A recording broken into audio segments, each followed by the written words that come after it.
Good morning friends, আশা করছি সবাই ভালো আছো। কদিন আগে তোমরা জানোই আমি একটা ডিজিআই অ্যাকশান ক্যামেরা কিনেছিলাম। সেটা আমার অনেক দিনেরই ইচ্ছা, কিনেছিলাম শখ বলতে পারো, কারণ আমি একটু ঘুরতে ভালোবাসি। তো ব্লগ বানাবো সেটা ভেবে আমি কিনিনি, কারণ আমি ঘুরতে যেতে ভালোবাসি আর ফটো তুলতে ভিডিও করতে খুবই বেশি ভালোবাসি। যার জন্য আমি ওই অ্যাকশান ক্যামেরাটা কিনেছিলাম। অ্যাকশান ক্যামেরাটা কেনার মেন উদ্দেশ্য হচ্ছে যাতে আমি পরবর্তীকালে কোথাও ঘুরতে গেলে সেই যে ঘুরতে যাওয়ার যে সব ভিডিও বা তার একটা স্মৃতি, যাতে আমি পরবর্তীকালে কোনো সময় যদি ঘুরতে না যেতে পারি, তো সেই ভিডিওগুলো দেখে যাতে আমার মনের শান্তি মেটাতে পারি, সেই জন্য আমি এই অ্যাকশান ক্যামেরাটা কিনেছিলাম, ডিজিআই অ্যাকশন 4। বাট আমি আপাতত কোথাও ঘুরতে যাচ্ছি না, তো আমি এই ক্যামেরাটা টেস্টিং করতে পারবো না কীরকম কী ভিডিও কোয়ালিটি আসছে না আসছে। সেই জন্য আমি ভাবলাম কি আজকে অফিস যাচ্ছি, তো অফিস যাওয়ার জন্যই ক্যামেরাটা আজকে মোটো ব্লগিং সেটআপ হিসাবে আমি ইউজ করব। আমি এর আগে কোনো দিনও মোটো ব্লগিং করিনি, এটা আমার ফার্স্ট টাইম। তো মোটো ব্লগিং করার জন্য আজকে আমি ক্যামেরাটা ইউজ করব। কীরকম কি হচ্ছে ভিডিও বা কীরকম কি অডিও কোয়ালিটি আসছে আমি জানি না, আমি নিজেও জানি না মানে অ্যাকচুয়াল কী হিসাবে আসবে। মানে আমি কোনো দিনও করিনি, যেহেতু আমি ফার্স্ট টাইম করছি। তো তোমাদের সাথে একটা মোটো ব্লগিং শেয়ার করব আজকে বা কালকে। তো দেখি কীরকম কি হচ্ছে না হচ্ছে, সেই হিসাবে তোমাদেরকে আমি শেয়ার করব। তো আমার মোটো ব্লগিং সেট আপটা কীরকম বানিয়েছি না বানিয়েছি একটু দেখে নাও। তারপর আমি রেডি হয়েই গেছি, আমি অফিস বেরোই, তারপরে তোমাদের সাথে রাস্তায় দেখা হচ্ছে কীরকম কি ভিডিও কোয়ালিটি আসছে না করেছি। এখানে একটা নর্মালি লোকাল ফ্লিপকার্ট থেকে একটা মাইক অর্ডার দিয়েছিলাম, ওয়্যার মাইক। তো এটা এখানে ইনসার্ট করেছি। কিভাবে এটা বানিয়েছি না বানিয়েছি সেটা যদি ভিডিও দেখতে চাও তো আমাকে কমেন্টে জানিও, আমি অবশ্যই এর একটা ডিটেলস ভিডিও বানাবো। এটা অ্যামাজন থেকে কিনেছি, এটা লোকাল মার্কেট আমাদের কলকাতা।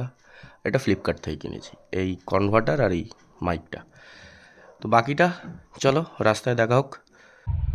তো চলো বেরিয়ে পড়লাম অফিসের জন্য। লেট হয়ে গেছে বলতে অ্যাকচুয়ালি ক্যামেরার সাথে ফোনে একটা মিমো অ্যাপ কানেক্ট করা যায়, মানে তাতে ভিডিও কোয়ালিটি কীরকম আসছে না আসছে বা ক্যামেরার অ্যাঙ্গেল কীরকম না কীরকম সেটা দেখা যায়। তো মিমো অ্যাপটা হঠাৎ দেখছি কানেক্ট হচ্ছে না, কেন কানেক্ট হচ্ছে না বুঝতে পারলাম না। রিসেট ফিসেট করলাম, তাও দেখছি হচ্ছে না। তো একবার দোকান খুলুক, যে দোকান থেকে কিনেছি সেই দোকানে একবার ফোন করব, কেন কানেক্ট হচ্ছে না কি সমস্যা। তো ওরা যদি কোনো সলিউশন দিতে পারে তাহলে তো ভালোই, আর না হলে আমাকে আবার দোকানে নিয়ে যেতে হবে। বাড়ি থেকে দোকান যেতে গেলেও আমাকে মোটামুটি 25-30 কিলোমিটার যেতে হবে। আপাতত যেটা রেকর্ড হচ্ছে আলট্রা ওয়াইডে 4K 50 FPS এ। জানি না কীরকম কি সাউন্ড আসছে, কীরকম কি ভিডিও এসছে, কীরকম কি ক্যামেরার পজিশন এসছে, কারণ ওই মিমো অ্যাপটা আমি চালু করতে পারিনি। আর মিমো অ্যাপটাতে অ্যাকচুয়ালি ক্যামেরার পজিশনটা ভালো বোঝা যায়, যে স্ট্যান্ডার্ড ভার্সন করলে কীরকম লাগে, ওয়াইড করলে কীরকম লাগে, এই বাবারে বাবা, আর আলট্রা ওয়াইড করলে কীরকম ক্যামেরার পজিশন আসে। তো আমি বুঝতেই পারছি না কি আসছে না আসছে। রেকর্ড হোক, এডিট করার সময় দেখতে পাবো কীরকম কি অ্যাঙ্গেল এসছে না এসছে। যদি মনে হয় যে না অ্যাঙ্গেল ঠিকঠাক আসেনি, তাহলে আমি এই ভিডিও আর আপলোড করছি না, কারণ ভিডিও আপলোড করার কোনো মানে নেই যেখানে অ্যাঙ্গেল ঠিকঠাক নেই। তো সাউন্ড কীরকম আসছে না আসছে সেটা তো আমি এখন বুঝতে পারছি না। তো চলো দেখা যাক। আপাতত কাল পর্যন্ত কানেক্ট হচ্ছিল, কালকেও কিছু শর্টস ভিডিও বানিয়েছি, এখনো আপলোড করিনি।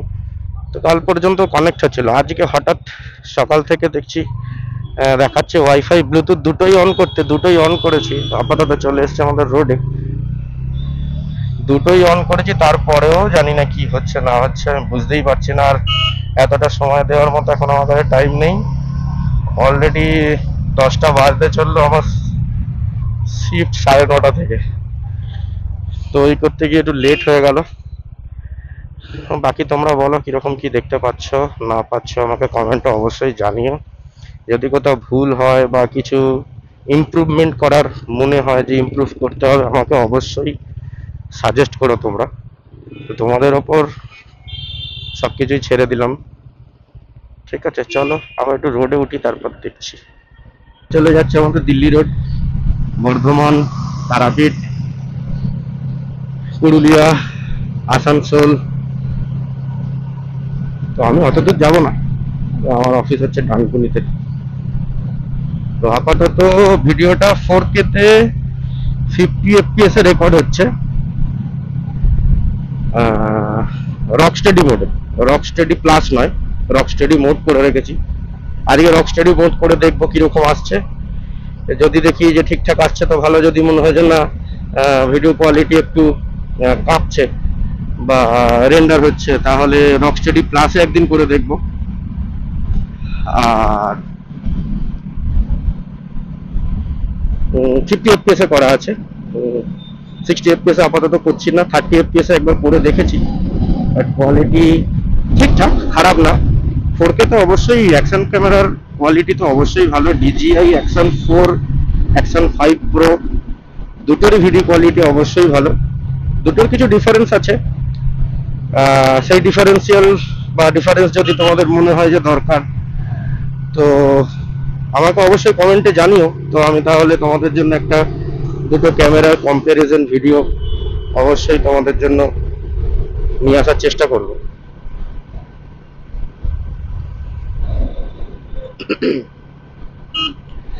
বাকি তো ক্যামেরা মোটামুটি ইউজ করছি 6-7 দিন হয়ে গেল, 6-7 দিন বেশি, এক সপ্তাহ কি 10-15 দিন তো হবে। আমি মোটামুটি কিনেছি আগের মাসের 28 তারিখ বা 29 তারিখ হবে হয়তো আমি কিনেছি। পুজোর জন্যই কেনা, পুজোতে কিছু ভিডিও বানিয়েছি। তোমাদের তো বললামই যে আমার একটু ভিডিও ফটো তুলতে আমি একটু বেশি ভালোবাসি, তো যাতে পরবর্তীকালে ওই ভিডিওগুলো দেখে আমার একটু স্মৃতিচারণ করা যায় আর কি। তো সেই জন্যই কিনেছিলাম। কিন্তু ফ্লিপকার্টে দেখছিলাম, ফ্লিপকার্টে স্ট্যান্ডার্ড ভার্সনটার দাম দেখাচ্ছিল 20,000 সামথিং, 20,000 সামথিং, মানে নিয়ার অ্যাবাউট 20,900 দিকে দাম দেখাচ্ছিল। আর অ্যাডভেঞ্চার কম্বোটার দাম দেখাচ্ছিল, মানে আমি যেটা নিয়েছি সেটার দাম দেখাচ্ছিল ওই মোটামুটি তোমার 30,990 বা 31,000 এরকম কিছু একটা দেখাচ্ছিল। বাট দুটো জায়গাতেই মানে ডেলিভারি ডেট এত পরে, মানে এত পরে বলতে পুজো বাদ, মানে 8 তারিখ না 7 তারিখ ডেলিভার দেখাচ্ছিল। আর অ্যামাজনে তো আমার প্রাইম মেম্বারশিপটা শেষ হয়ে গেছে, তো ওখানে তোমার দেখাচ্ছিল ওই নবমের দিন বা অষ্টমীর দিন আমাকে ডেলিভার করবে। তো নিয়ে তো আমার কোনো লাভ নেই। আর পুজোতেও আমার যেহেতু অফিস ছুটি থাকে না, ছুটি থাকে না বলতে আমার 2 দিন ছুটি থাকে, নবমী দশমী। তো ঠাকুর দেখতে যাব বলেই ওটাকে আরেকটু নেওয়া, তো যার জন্য আমি আর ফ্লিপকার্টের জন্য বা আমাদের অ্যামাজনের জন্য ওয়েট করিনি। আমি লোকাল মার্কেট থেকে গিয়েই কিনে এনেছিলাম। আমাদের কলকাতার যে মেট্রো গলি আছে, অনেক চিপ দামে, অনেক কম রেটে পেয়েছি, সেদিন অফার ছিল। অ্যাকচুয়ালি অ্যাডভেঞ্চার কম্বোটার দাম হচ্ছে ওই সিল প্যাক বা বক্সে লেখা হচ্ছে তোমার মোটামুটি হচ্ছে 54,000 সামথিং, 54,990 এর অ্যারাউন্ড এরকম কিছু হবে, 54,000 55,000। তো আমি ওটা অফারে পেয়েছি হচ্ছে পুরো কম্বো প্যাকটা হচ্ছে 29,600। আর ওইদিকে রাস্তাটা আসছে তোমার হচ্ছে যাচ্ছে হচ্ছে কোলাঘাটের দিকে, মানে হচ্ছে কোলাঘাট, দীঘা, উড়িষ্যা, ভুবনেশ্বর, পুরী, ওইদিকে রাস্তাটা যাচ্ছে। আর ধুলো দেখেছো, ধুলো দেখো। এই রাস্তাটা বরাবরই প্রত্যেকবার একবার করে ঠিক করে 2 সপ্তাহ 3 সপ্তাহ চলে, আবার যেই কে সেই হয়ে যায় এরকম ধুলো ধুলো।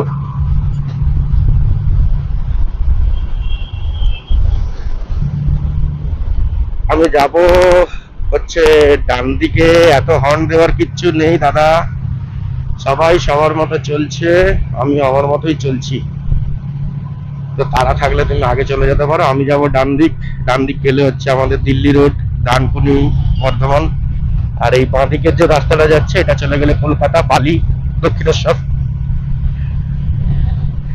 এই রাস্তাটা হচ্ছে দুদিকের দুটো 6 লেন, তো অনেকদিন থেকেই হচ্ছে। তো 6 লেনের জন্য একটু জ্যামও কম হচ্ছে, আগে প্রচুর জ্যাম হতো, মানে বাড়ি ফেরার সময়টা সন্ধ্যেবেলা। আপাতত এইদিকে দুটো ব্রিজ হচ্ছে, ওইদিকে একটা ব্রিজ হচ্ছে, ওইটা সোজা চলে যাবে আমাদের দক্ষিণেশ্বর, আর এটা আমাদের বাড়ি যেদিক থেকে এলাম সেই দিক থেকে এসে ডাইরেক্ট এখানে মিশবে। 2026-এর দিকে শেষের কথা তো বলেছে, যেটুকুনি আমি নিউজ পেয়েছি, আপাতত তো জানি না কবে কি হবে। আর হাইওয়েতে তো গাড়ি চালাতে কার না ভালো লাগে, যার হাইওয়েতে গাড়ি চালাতে ভালো লাগে না তাহলে তার রাইডিংয়ের ইচ্ছা বা গাড়ি চালাবার সেই রকম ইচ্ছা নেই বলা যায়। আমার তো শীত গ্রীষ্ম বর্ষা যখনই বলবে, হাইওয়েতে যদি বলে যে গাড়ি চালিয়ে কোথাও যেতে হবে মোটামুটি 100 কিলোমিটার আপ, 50 কিলোমিটার আপ, আমি এমনি সাধারণত পার ডে ওয়াইফকে আনতে যাই, অফিস যাই, ওয়াইফকে অফিসে দিয়ে আসি, এসে আমি বাড়িতে রেডি হয়ে অফিস যাই, আবার অফিস থেকে ওয়াইফকে এনে একদম ডাইরেক্ট বাড়ি ফিরি। তো এই মোটামুটি এই জার্নিটা গোটাটাই আমার মোটামুটি নিয়ার অ্যাবাউট 70 কিলোমিটার, 70-80 কিলোমিটার আমার কভার হয়ে যায়। এটা একটা ফুট ওভার ব্রিজ হয়েছে, ভালো করেছে লোকজন। আগে হাই রোড দিয়ে এরকম ভাবে পারাপার হতো, আর এই ব্রিজটা আগে ছিল না। এই ব্রিজটা ঠিকঠাক বলতে পারবো না, মোটামুটি 6-7 মাস হয়ে গেছে, অনেকদিন ধরে যাতায়াত করছি। আগে নিচে দিয়ে যেতে হতো, অনেক সিগন্যাল খেতে হতো, এখন সিগন্যাল খেতে হয় না, ডাইরেক্ট একদম এটা দিয়ে গিয়ে আমার অফিসের ওখানে পৌঁছানো যায়। সত্যি কথা বলতে রাইড করতে খুবই ভালো লাগে, কিন্তু সময়ের অভাবে, সব থেকে বড় কথা পয়সার অভাবে রাইড করা হয় না। রাইড করতে আমার খুবই ভালো লাগে। আমার ওয়াইফও রাইডিং এ বা বাইক ড্রাইভে, বেসিক্যালি লং ড্রাইভ যদি হাইওয়েতে হয় তো ওরও ভালো লাগে। আর সেটা স্পেশালি যদি একটু হালকা হালকা বৃষ্টি পড়ে তাহলে তো আর কোনো কথাই নেই। মানে বৃষ্টির জন্য, বৃষ্টি পড়লেই ওর মানে একটু বলে একটু চলো একটু ঘুরে আসি, একটু চলো ঘুরে আসি। আমি তো যেতে চাই না বৃষ্টিতে। দেখো অ্যাকচুয়ালি যে পিলিয়নে বসে থাকে তার কোনো সমস্যা হয় না, কিন্তু বৃষ্টিতে যে ড্রাইভ করে তার কিন্তু অনেক সমস্যাও হয়। মানে বৃষ্টিতে বর্ষাকালে এই হয়। তো আপাতত বৃষ্টিতে জল ফল চোখে লাগলে, তো এটা হচ্ছে পুরনো টোল আমাদের ডানকুনির। আগের এটা টোল ছিল, আগে টোলটা দিয়ে মানে টোল দিয়ে ওদিকে যেতে হতো, বাইক কোনোদিন দিতে হতো না। এখন শুধু টোলটা কলকাতার দিকে যাওয়ার সময় ইউজ হয়, যত গাড়ি সব কলকাতা যায় তার জন্য ইউজ হয়। আগে কলকাতা বর্ধমান বোথ সাইড মানে দুদিকেই হচ্ছে টোলটা ইউজ হতো। এই টোলটা আবার নতুন করে ভেঙে মানে রিনোভেট হয়েছে, ওটা শুধু কলকাতাগামী মানে কলকাতার দিকে যত গাড়ি আছে সেই গাড়িগুলো যাওয়ার জন্য ওই টোলটা দেয়। আর এখন বর্ধমান, পুরুলিয়া, আসানসোল যাওয়ার জন্য এই টোলটা ব্যবহার হয়। এটা নতুন টোল হয়েছে, এটা ডানকুনি। আরে ভাই, এ কি ইন্ডিকেটর নেই, কিছু নেই, চলে এলাম, আসতে হলো, এলাম। তো বাইকের টোল লাগে না, কোনোদিনই লাগে না। সেকেন্ড ব্রিজ আগে লাগতো বিদ্যাসাগর সেতুতে, এখন সেটা লাগে না। আগে 5 টাকা করে লাগতো। আর আমি আমার গন্তব্যে এসে গেছি, অফিসে কাছাকাছি 1 কিলোমিটার। আপাতত এই পর্যন্তই। আমি কোন দিক দিয়ে যাবো? এখানে কাটাটা আছে, কাটাটা দিয়ে ঢুকে পড়ি। গাড়ি কোথাও নেই, চলে এলাম অফিসের রাস্তায়, সার্ভিস রোড, অফিস কমপ্লেক্সে যেতে হবে। আমি একটু তাড়াতাড়ি অফিস এলাম, সাধারণত এত জোরে গাড়ি চালাই না, দেরি হয়ে গেছে, কিছু করার নেই, সেই জন্য একটু তাড়াতাড়ি আসা। এই হচ্ছে অফিস কমপ্লেক্সের মধ্যে অনেক অফিস আছে, চলে এলাম।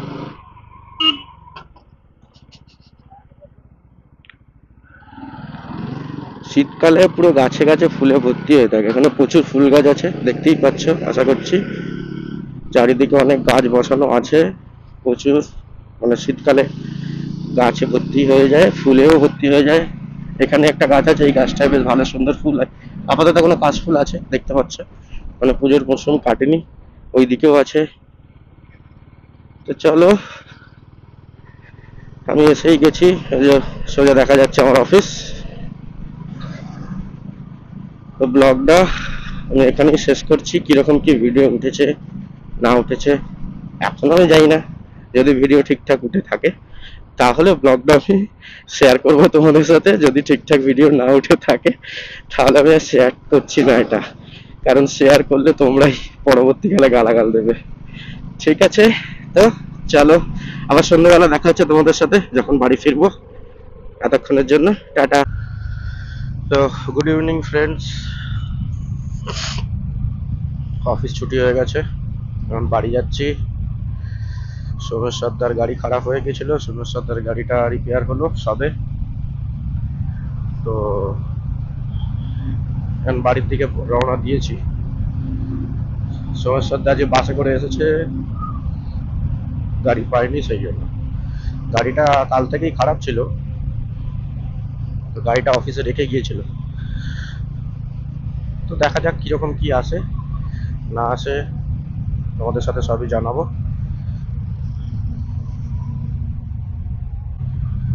সোমেশ সর্দার গাড়ি বন্ধ হয়ে গেছিল, এখন আবার একটু পা দিয়ে ঠেলে ঠেলে নিয়ে যেতে দেখছি স্টার্ট হয়েছে, আপাতত যাচ্ছে। কতটা যাওয়া যাবে বা কতটা যেতে পারবে বোঝাই যাচ্ছে না, দেখা যাক কতটা কি হয় না হয়। গাড়ি তো একটা দোকানে দিয়েছিল, বললো সারিয়েছে, কিন্তু তাও তো দেখছি সেই একই জিনিস হচ্ছে, গাড়ি বন্ধ হয়ে যাচ্ছে। যতদূর সম্ভব মনে হয় কার্বোরেটরে জল ঢুকেছে। সকালবেলা আমরা জল ঢুকেছিল, অনেক চেষ্টা করেছি বের করার, যতটা পেরেছে বেরিয়েছে। এবার দেখা যাক কতটা কি হয় না হয়। গাড়িতে একটা জায়গা দিয়েছিল, বললো সারিয়েছে।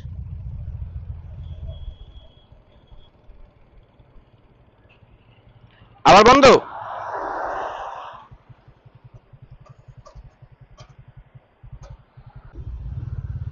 আরে বাপ রে বাপ, জ্যাম লেগে গেছে, জ্যাম, প্রচুর জ্যাম লেগে গেছে।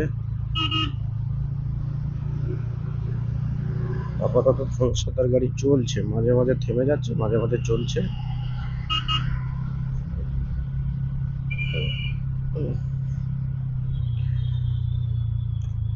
জ্যামে পড়লেই মুশকিল। দেখা যাক কতটা কি যেতে পারে।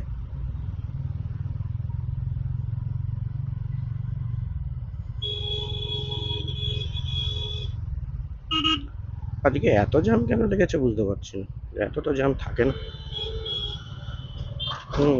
এত জ্যাম থাকে না সাধারণত, বা হয়তো পুজো শেষ হয়ে গেছে সেই জন্য এখন জ্যাম লেগে গেছে।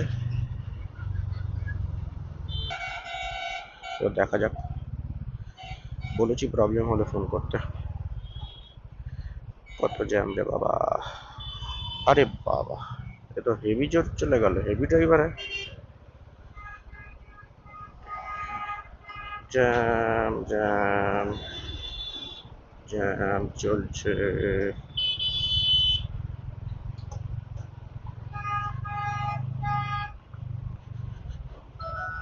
দেখা যাক কতটা কি যাওয়া যায়। জ্যাম ঠিক আছে, এই জ্যামটা পেরিয়ে নিই, তারপর তোমাদের সাথে আবার দেখা হচ্ছে। তো এর আগেরটা করেছিলাম হচ্ছে মোনো, এখন করলাম স্টিরিও। গেন আমার -6তেই আছে। প্রথম প্রথম গেন অনেক বাড়ানো ছিল, যার জন্য সাউন্ড অনেক ফেটে যাচ্ছিল। তো আপাতত স্টিরিও করলাম, স্টিরিও -6। দেখি এখন কীরকম কি আসে sound, sound quality. Video quality তো নিয়ে কোনো কথা হবে না, আলট্রা ওয়াইডে চলছে 50 FPS-এ। আমার হচ্ছে মেন সমস্যা হচ্ছিল ভিডিওটা ঠিকঠাকই আসছে, কিন্তু সাউন্ডটা ঠিকঠাক আসছে না। মানে সাউন্ডটা ঠিকঠাক আসছে না বলতে সাউন্ডটা হচ্ছে ফেটে ফেটে যাচ্ছে। মানে ফেটে যাচ্ছে বলতে অ্যাকচুয়ালি বলে বোঝাতে পারবো না কীরকম হচ্ছে। তো এটা একটা কম দামি মাইক কিনেছিলাম, তো এই মাইকে যদি না হয় তাহলে আমাকে আবার একটু ভালো মাইকের ওপর আপগ্রেড করতে হবে। তো আর এখন বেশি কিছু বলবো না, কারণ এক্স্যাক্ট সেট আপটা না হওয়া পর্যন্ত তো মোটো রাইড করা হয়তো উচিত হবে না, বা মোটো ব্লগিং করা উচিত হবে না। তো এই পর্যন্তই থাক, আমি আগে নিজের সেট আপটা ঠিক করে নিই, তারপর নয় তোমাদের জন্য ভালো ভালো ভিডিও আপলোড করব। তো ফার্স্ট টাইম আমি মোটো ব্লগ করছি, তো ওই জন্য আমার একটু সমস্যা হচ্ছে অ্যাকচুয়ালি। ক্যামেরাটাও নতুন, আর কি কি সাউন্ড এফেক্ট হয় বা কি সাউন্ড দিলে কি হয় না হয় সেটা আমি বুঝতে পারছি না। তো দেখা যাক, ভালো হলেই ভালো। তো চলো, এইটুকুনি রাখলাম আজকের ভিডিওটা। Bye bye.